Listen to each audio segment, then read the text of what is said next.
This week on the Wheelhouse,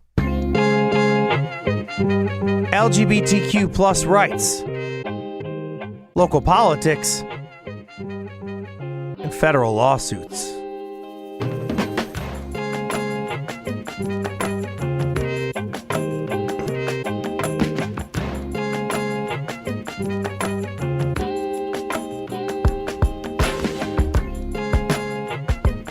For Connecticut Public, I'm Frankie Graziano. This is the Wheelhouse. It's the show that connects politics to the people. We got your weekly dose of politics in Connecticut and beyond right here.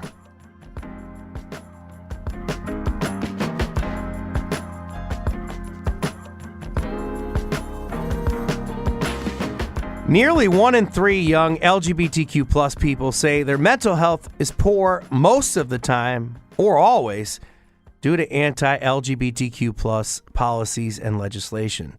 It's according to the Trevor Project's 2023 national survey.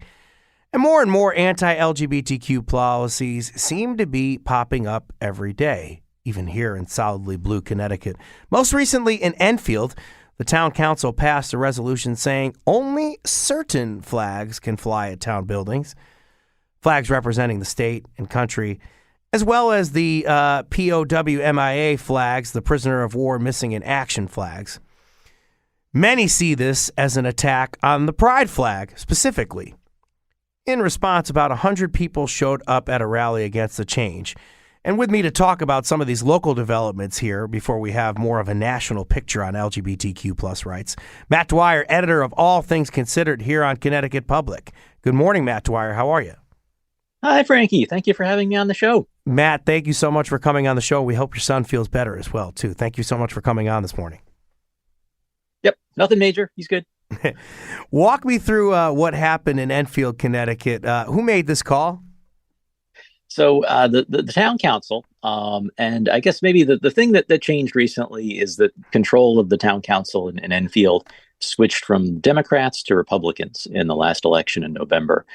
So the previous town council in Enfield under the Democrats had essentially passed a policy that they would fly a very, very large pride flag, sort of like the sort of traditional rainbow style pride flag on town hall during Pride Month in June every year. Back on January 8th, the Republicans at a meeting proposed and passed essentially a change that puts in place, as you mentioned earlier, a new policy for which flags can fly. Now, the Republicans say that this is about ensuring that like some sort of offensive or bad flag wouldn't be flown. So the town attorney a couple times mentioned ISIS, that he was concerned that someone would ask the town to fly an ISIS flag. I don't know if that's actually happened, but he was concerned something like that might happen. And his concern, as he stated it in the meeting, was that if there's no policy on which flags can be flown, then the town might have to fly any flag, from anyone that shows up. And then it could be something offensive. The Democrats, however, on that meeting back on January 8th, the Democrats said, wait a minute, this is really about the pride flag and that this is really just an effort to stop the pride flag from flying. So the ultimate, and that was a very heated meeting back on January 8th. The Republicans and the Democrats were slamming papers down. They were interrupting each other and tempers were flaring. And this was coming up 3.5 hours into a 4-hour-long meeting. But ultimately, in the end, most of the Republicans voted for this change, and most of the Democrats voted against it, but the Republicans hold the majority. So they passed this proposal, which has the effect of stopping the pride flag from being flown on town hall during Pride Month in Enfield. This is quite the picture you painted for us. And it kind of brings me back to, I would say, a past trauma here when I'm thinking about local government changing over so quickly in an election. It reminds me of Killingly when it changed essentially because of, the school board in Killingly changed essentially because of a mascot policy, because people ran on wanting to change a mascot that was deemed offensive to Native Americans. And it makes me think about this situation. Now, do we know anything about the platform that some of these Republican members of local government had. Was it similar to Killingly, where they might have ran on changing this flag? Was it similar to that? Do we know anything about that?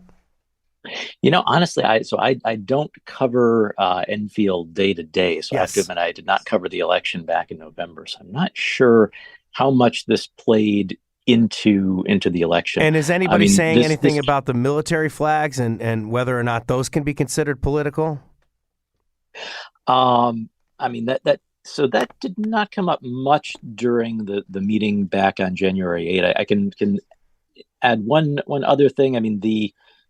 During the meeting, one of the Republican members of the council raised some concerns that an original, even broader version of this proposal might have actually prevented like some veterans groups from displaying their flags on town property. Gotcha. Originally, this would have banned like all flags aside from the allowed ones anywhere on town property, or even in buildings, in town buildings, that sort of thing, or even on furniture or furnishings. That part was taken out to allow veterans groups to fly their flags at town events that they hold on town property, which presumably would also allow, if there's a gay rights group having an event on town property, they could they could hold a flag, they could walk around with a flag. They just couldn't put it on a flagpole or on a town building. So much rules here, so many rules being enacted, and I would imagine that people feel like they feel some type of way about this, and they've demonstrated, as I've heard. What's the response from the people in town? Yeah, so that was just a couple of weeks later, on January 22nd. There was a large demonstration outside a subsequent town council meeting by gay rights groups, including P-Flag, Enfield. I spoke with one of the organizers of that demonstration, and essentially she sort of described how, for her, the pride flag is not something like the ISIS flag. For her, this is a symbol of inclusion, and of welcoming and understanding, and accepting people for who they are, that sort of thing. But that demonstration obviously was very, very opposed to this policy, and quite a few people came and spoke at the Enfield Town Council, sort of in opposition to this policy. Has it sent that message, though? As far as you could tell, are there more people like the person that you just mentioned that are feeling sort of targeted and feeling like this is a restriction against the rights of LGBTQ plus people, that it's discriminatory? Are there any more anecdotes like that? Yeah, in the big picture, this is, I think you'll probably may get into this a little bit later, but Yes. This is it's something that's happening across the country. I was just reading, I believe there's a proposal similar to this in Florida. And although in Enfield, the Republicans during their meeting were very careful not to mention LGBTQ issues, and the Democrats brought it up, sort of accusing the Republicans of targeting the pride flag. And in other states like Florida, these things these proposals are tending to come up from Republicans, and in some other states, the Republicans are will say that they're proposing it, because they want to prevent sort of indoctrination of children in some way, to a lifestyle that they maybe disagree with or feel should not be in the schools. And then I want to just ask you quickly, this is something that's been shown just a couple of times in Enfield. This flag has only flown just a couple of times, the rainbow pride flag. I believe the policy was put in place in 2022, by the Democrats when they were on the council, that allowed the giant pride flag on town hall.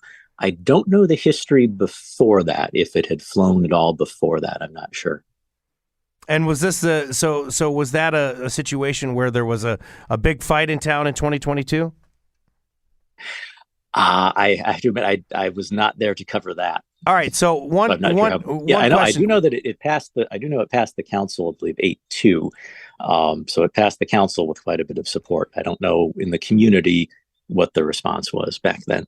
And then one more question I wanted to ask you, because we were talking about this sort of in the newsroom, but there was a discrimination case in the town. I believe it was actually in the Board of Education in Enfield. So is this something that might be pervasive? At least they're not saying the quiet part out loud here in terms of the flag debate, but is there some kind of situation where there may be discrimination in town? So that Enfield case that you mentioned with the Board of Education, that goes back a few years.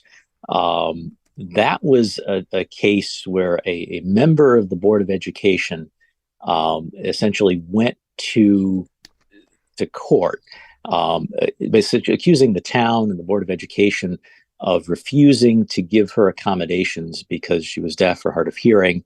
And she had asked to, for example, for people to sort of face her while they spoke or to communicate in writing with her so that she could understand what was going on. And she said that they did not do that. She was on the board for 2 years, the Board of Education. She recently won a lawsuit, and essentially the jury found that the town, in fact, did not make accommodations for her, and that they should have. They awarded her damages, but they only awarded her $10 in damages. So that's kind of where that ended up. We're going to have to watch local government here in Enfield as we watch the situation unfold, and really something that we're seeing across the country as parties switch from as local governments switch from party to party here in elections. A lot of policy changes. Matt, thank you so much for coming in here on short notice and helping us out. And again, you're doing this on Zoom, helping us out as you had to take care of the kids today. I appreciate that very much as a father. So thank you so much. Thanks for having me on, Frankie. Take care, Matt. Yep. Bye. Connecticut towns aren't alone in facing a growing number of policy changes like this one. Orion Rumler, LGBTQ plus reporter for the 19th, is here to help us put this into the national perspective. Orion, thank you so much for coming on the show this morning. Thank you so much, Frankie. Glad to be here. 888-720-9677. The number to call if you'd like to join this conversation, 888-720-9677.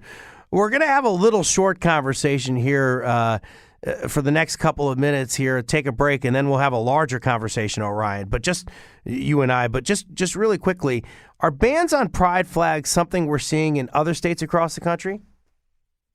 Absolutely. And as we were just discussing in Enfield, appreciate that conversation. When Matt was talking about the Republicans were careful not to mention LGBTQ issues, that is how we usually see these flag bans talked about when they're proposed by Republicans in different states. Like in Tennessee right now, Tennessee is considering a bill that would prohibit the display of pride flags in public schools. That bill's been delayed, because it is controversial. And the way this bill has been amended, it would prohibit the display of flags that, quote, represent a political viewpoint included, but not limited to, a partisan, racial, sexual orientation, gender, or ideological viewpoint. And that's what we saw back in 2021 as well. We saw other states banning pride flags in a way to lump them in to say that this is a political view. But obviously it's not. It's an identity that one can't control. To be gay or queer is not a political stance, although it's being used politically and is part of our political moment. It's not a political identity. And that is something that advocates have been pointing out. So we are seeing this across the country. In Florida, as mentioned earlier, Tennessee is a state I'm watching for this as well. And would also just note from the conversations I've had with experts on mental health, on working with kids, removing pride flags in classrooms can really negatively affect queer students, especially since at a young age, they're probably still navigating their identity, might be in the closet. They're looking for signs of acceptance from the adults around them. And if there are none, that can really harm them. I asked this question to Matt a little earlier because the political flags thing is very important to highlight. That can include, I would imagine, military flags because people are very passionate about the military, but that can also be politicized. And then something that's also been targeted in the past, the Black Lives Matter flag. So are you hearing the same kind of thing where other flags are coming up in this debate, not just the rainbow flags as well, but there's maybe a counter saying that, hey, why can you flag the military flags, but you can't fly this one? Or maybe attacks against the Black Lives Matter flag. Are you seeing that as well? Oh yeah, so this I saw this back in 2021 as well in St. Johns County in Florida. And sometimes these, school policies are really fought at a local level, as y'all discussed. But when I spoke with Associate Superintendent at St. Johns County, he said to me very clearly, pride flags, Black Lives Matter, as well as a thin blue line flag. He said they've all tried to come into the district and we're trying to keep like them all out. He said we're trying to keep the schools safe. So in that situation, included Black Lives Matter, also the thin blue line flag. And I think that goes back to the way these bans are presented. Our proposer talked about is to say like we're banning political speech, which includes like you're saying, it can be used against a lot of flags that aren't just the pride flag. Yeah, very important that you brought up that thin blue line flag as well, because that's one that could be considered as a counter to a Black Lives Matter flag or a pride flag. And obviously, these flags can be considered microaggressions as well, but that's something we could talk about more in a little bit. We're just getting started in this conversation I'm having with Orion Rumler, LGBTQ plus reporter for the 19th. We're going to talk to him more after the break. You can call 888-720-9677 if you have any questions, but stay tuned as we have a couple of my colleagues that want to tell you about the great work we do here at Connecticut Public. This is the Wheelhouse from Connecticut Public Radio. I'm Frankie Graziano. We're talking about state-level policies and how some recent restrictions in Connecticut fit into the national landscape. And with me is Orion Rumler, LGBTQ plus reporter for the 19th. Good morning once again, Orion. Thank you for joining us. Thank you so much, Frankie. Good morning. We were going to take a call, but I don't see the call on my screen anymore, so I'll step away from that for a second. Folks do want to call us 888-720-9677, 888-720-9677. We generally think of Connecticut as pretty protective of LGBTQ plus rights in comparison to some other states. And Orion, I'm not saying you know anything about Connecticut, but it doesn't mean we're immune to restrictions like this, obviously. Are there historically progressive communities running into these policy changes too? Oh, absolutely. So, what some of what we discussed earlier, like the school board level policies, that is something that's affecting a lot of states, even if they're not a red state. Right now, a lot of Republicans are energized to be elected to school boards, town and city councils across the country. This is where the culture wars are playing out right now, especially in school boards. And, a lot of everyday people feel like they can build a political platform that can get involved to go to the school board. So this is not just playing out like within red states. So I think in terms of like when we talk about education policy, it is playing out locally. And I'd also note something interesting about Connecticut. It's actually the only state in the country where state law requires the state education department to create LGBTQ inclusive model curriculum, but does not actually require any schools to use it, which I think is quite interesting. Yeah, how many schools and educators have been impacted by this growing effort, do you think, to kind of limit expression and perspectives from LGBTQ plus people? And I guess more than anything, I'm thinking about that activation there where regular people feel compelled to all of a sudden participate in local government. How many states, you talked about Tennessee, Florida earlier, like this activation, I would imagine is happening on a widespread level. Yes, I'm not sure how many states have actually banned pride flags because right now when we think about like anti-LGBTQ education laws, there are a lot of different kinds. And usually the ones that get the most attention are the ones like Florida's Don't Say Gay law, Yes. which we are seeing in more schools. And also book bans and what like at the broad level, what we're seeing with school and education policy is states restricting how LGBTQ people and issues can be talked about in the classroom, and whether only 7 states actually completely censor discussions of LGBTQ people in school, and then other states require parental notification if any LGBTQ issues is mentioned in school, and parents can opt out with their kids. And then some states are bringing more legislation that would require, like, that would prevent teachers from using the correct pronouns and some states have actually achieved this, especially in Kentucky and Florida, that are restricting how a teacher can interact with the student if they are using pronouns different from what was assigned at birth. So when we talk about education policy in states, it's how can the teacher interact with the students? And then also, usually at a much more local level, it is these pride flag bans or banning flags generally, which also affects pride flags. And taking all this together, advocates see this as restricting speech. They say it's restricting like education as well. I love that you wrap that up all in a bow in there at the end. But one thing that I really appreciate for the sake of this conversation is the phrase that you used, opt out. Sounds almost like a lunch a la carte menu or something like that. Or, I don't know, like being able to opt out of receiving robocalls. Like the way that this has really been politicized and treated, I would imagine can't be very good for the mental health of young children and also the people that participate in local government and even engage with the news and seeing something like this. So can you talk a little bit more about that impact? Absolutely. And I appreciate asking about this because seeing in the conversations I've had with parents and just younger group people, so people who work with kids, like seeing a pride flag can be so helpful for a child. Like, even if, because I feel like there's a misconception in anti-LGBTQ rhetoric that like more kids are being groomed into being gay, or just are being conditioned into being gay.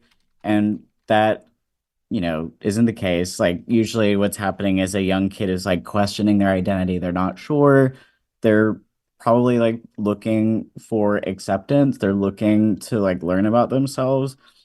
And if you see a teacher with the pride flag, then you can know this adult is safe for me to say, like, I can talk with this adult, like I can talk with someone I trust.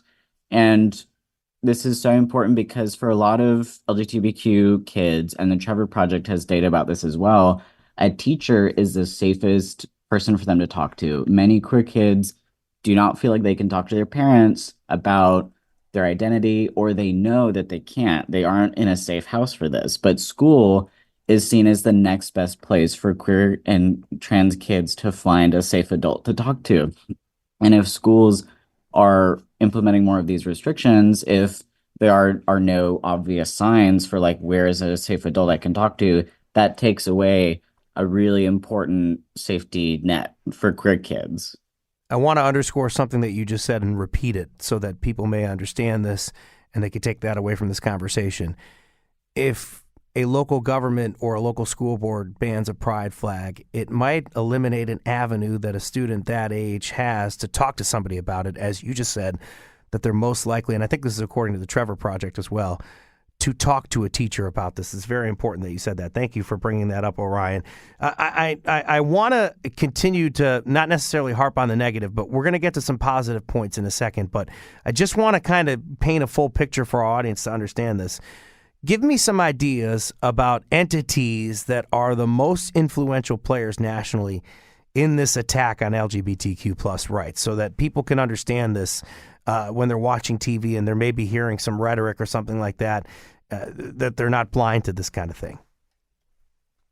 Thank you so much. And yeah, so groups like the Southern Poverty Law Center have been tracking for years the involvement of far-right, usually like lobbying groups like the Heritage Foundation, Alliance Defending Freedom, Family Policy Alliance, on how these groups have helped to spread anti-trans rhetoric and how they've been involved in, anti-LGBTQ rhetoric, although as anybody in tune to this space is probably aware, like the focus is especially usually on transgender rhetoric. So these groups have been involved in testimony whenever these bills come up, like they'll help bring people into testimony, which LGBTQ advocacy groups do as well. Everybody's bringing in folks to testify. And then where it gets more relevant is ADF especially will do legal representation in different court cases against anti-LGBTQ bills. And ADF as well was involved like earlier on, like before 2020, on helping to create model policy, particularly on athlete bills. And a Connecticut example of this, the legal representation point is, right now in Connecticut, federal appeals court revived that case by Force as Gender Women about the transgender athletes policy.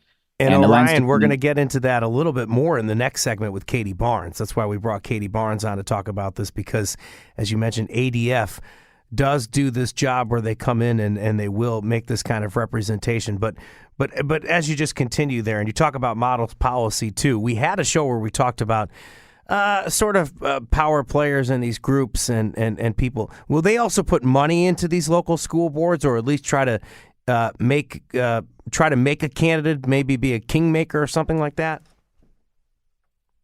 I haven't delved into that in a story yet, but I do know that Republicans are encouraging, like Republicans want school boards to, and like these local areas to reflect their beliefs in what they see as like their culture war, like to go against like DEI efforts, as we've seen, like that kind of rhetoric even spread into like national political races. Like school boards are seen by Republicans as like, this is where we can get a foothold into changing some of these policies, even if we can't do it at the state level.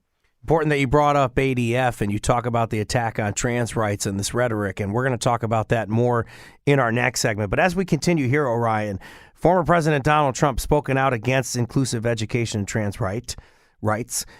Have you noticed any changes in his rhetoric during this presidential cycle versus the last? Is he more coded, or is he as out there as he's ever been? Thank you. So Trump, my job, like I don't watch Trump all the time for my job, because we have like political reporters on our team who are covering politics now in that way. But the way I keep tabs on him to cover LGBTQ issues, like to me, his rhetoric on trans people has gotten more extreme. That's not unique to him, however. To me, that's part of a broader shift that's been happening right now, as more lawmakers at the state level as well are becoming more explicit in their views on LGBTQ and trans people, and also their legislation is becoming more explicit as well. And we've also, and I think a great example of that is at least 10 states right now are bringing legislation that would redefine what sex means in their state code in ways that would keep trans people from accessing like basic public services, like updating a driver's license and things like that. Yeah, and I did say that there was a bunch of negatives that we focused on the show and the attacks, and it's important to bring those up though, so that people know where those are, and maybe outlets that they have to challenge those kind of things, or at least an understanding of where the opposition is coming from in terms of where it is. But locally, the Manchester School Board drafts a policy to support transgender and gender nonconforming schools. This is a local school board that's actually not too far away from the town of Enfield in Connecticut. So are you now seeing, in response to these changes in other locales, are you seeing some of these other districts and some of these other town governments try to come out and support the rights of people? Yes, we are seeing that, and also at the state level as well. In response to, book bans, some states like California are passing laws to prevent books on LGBTQ or racial identities from being banned. We're also seeing a lot of states pass shield laws to protect gender-affirming care, because 23 states have banned that care. And for the states passing shield laws, in a couple of cases, that's just a governor signing an executive order because their legislature is predominantly Republican, and that kind of shield law couldn't pass. We talked about acceptance being something that many students may not get because of some of these laws that have been passed. What about this? What kind of positive message is being sent to these communities by this? Thank you. And what positive message is being sent to communities by what specifically? I would say when some of these restrictions there's instead of restrictions being passed, there are these protections being passed. What kind of message can that send? Can that help alleviate the trauma, so to speak, in any way? I definitely hope so, because I agree. I think that the headlines that get the most attention, especially nationally, are like we've seen over the past few years, anti-LGBTQ bills, rhetoric has gotten more extreme. There's more of it. There's more worry. And I've had conversations with families who have shared with me devastating stories about how watching some kids will watch the hearings of these bills and it will really negatively affect them. And that's been really hard to hear about. And I know some parents of queer and trans youth are trying to insulate their kids from being exposed to too much of this because this does dominate the headlines. But I do hope that more families will see that states are passing and trying to pass protective laws. And then that can help them know that they're not alone. Orion Rumler, you want to follow his work in the 19th. Thank you so much, Orion, for coming on the show. Thank you so much for joining us this morning. We really appreciated the conversation and, more than anything, your expertise. Thank you so much, Frankie. Thank you so much. Next up, a federal court has revived a case brought by 4 cisgender women in Connecticut. You just heard Orion mention it. The suit threatens a Connecticut policy that allows transgender girls to compete on girls' school sports teams. Join the conversation, 888-720-9677, 888-720-9677.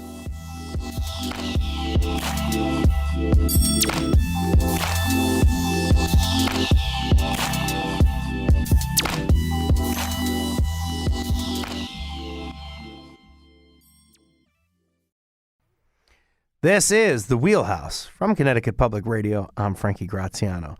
This hour, we're diving into LGBTQ plus rights here in Connecticut and beyond. And with me now is Katie Barnes, writer for ESPN and author of the book Fair Play, How Sports Shape the Gender Debates. Welcome to the Wheelhouse, Katie. Thanks for being here and coming back to the show. Thanks for having me. I really appreciate it. Anybody wants to join us in this conversation, 888-720-9677, 888-720-9677.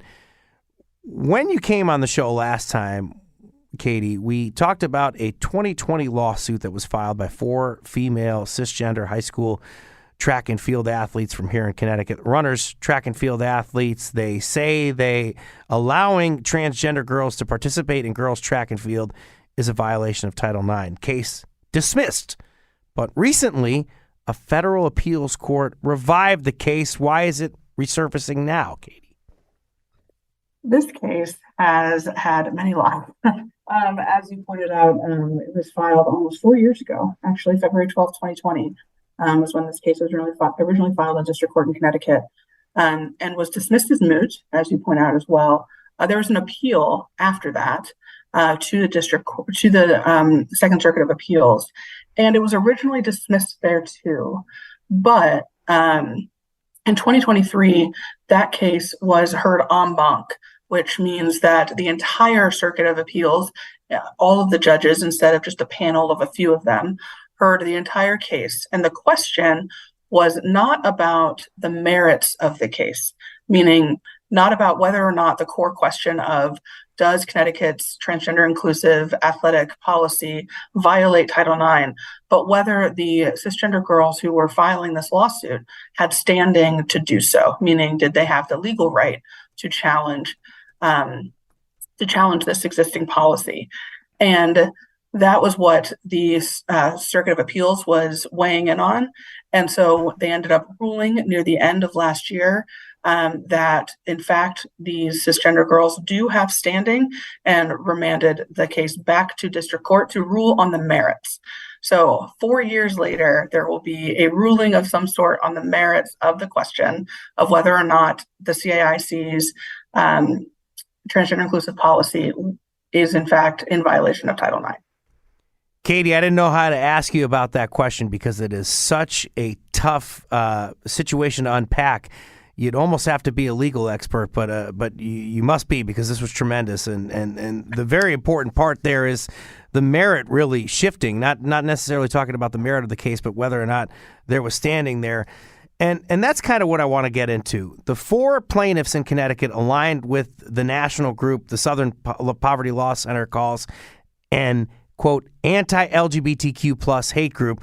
This is, of course, the Alliance Defending Freedom. We just talked about them with Orion a little bit.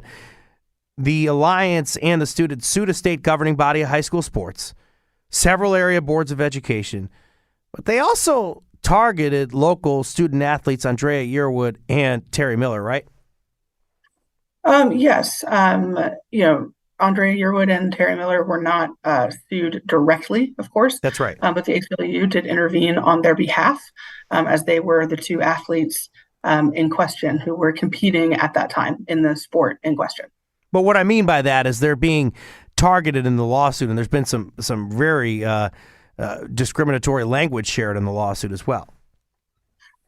Yeah, I mean, the language is it's language that I do not use personally, but it's consistent with the Alliance Defending Freedom's viewpoint in terms of what it is they believe and what it is that they're arguing from both a legal perspective, but then, of course, their overall philosophy when it comes to transgender Americans. And when we talk about what the case is now really talking about in these appeals courts, this is the lawsuit, right, where it got people asking, do wins and losses get you track scholarships, or does your individual effort attract the scouts?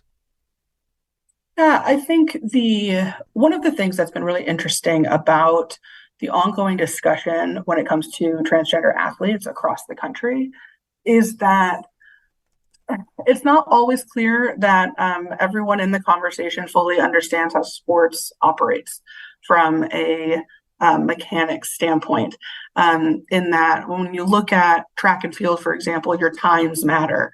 Whether or not you run at a specific meet, that doesn't necessarily matter in the same way that it would in basketball, being invited to a showcase to play in front of college scouts, where you're evaluated on a number of things, not just how many shots you hit. Track and field is much more absolute, cut and dry than some other sports. It's very clear in that way.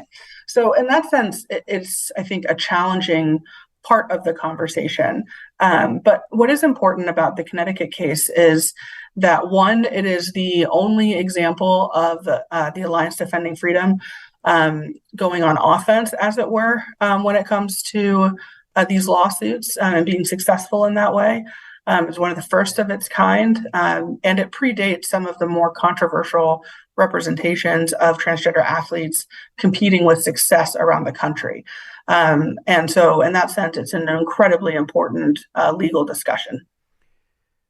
What are the ramifications of the Second District Court continuing this lawsuit? What are some of the reverberating impacts it could have on transgender athletes throughout the country? Not just in Connecticut, obviously, but in beyond.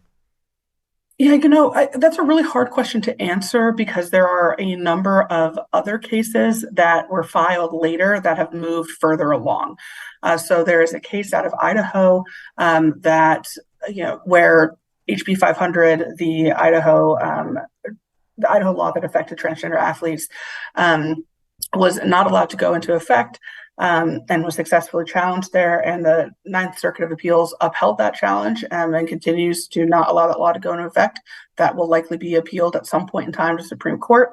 You have a case out of Arizona that is moving through the courts, as well as a case out of West Virginia that's also moving through the courts. And the state of West Virginia has asked the Supreme Court twice to weigh in, and the Supreme Court has declined to do so.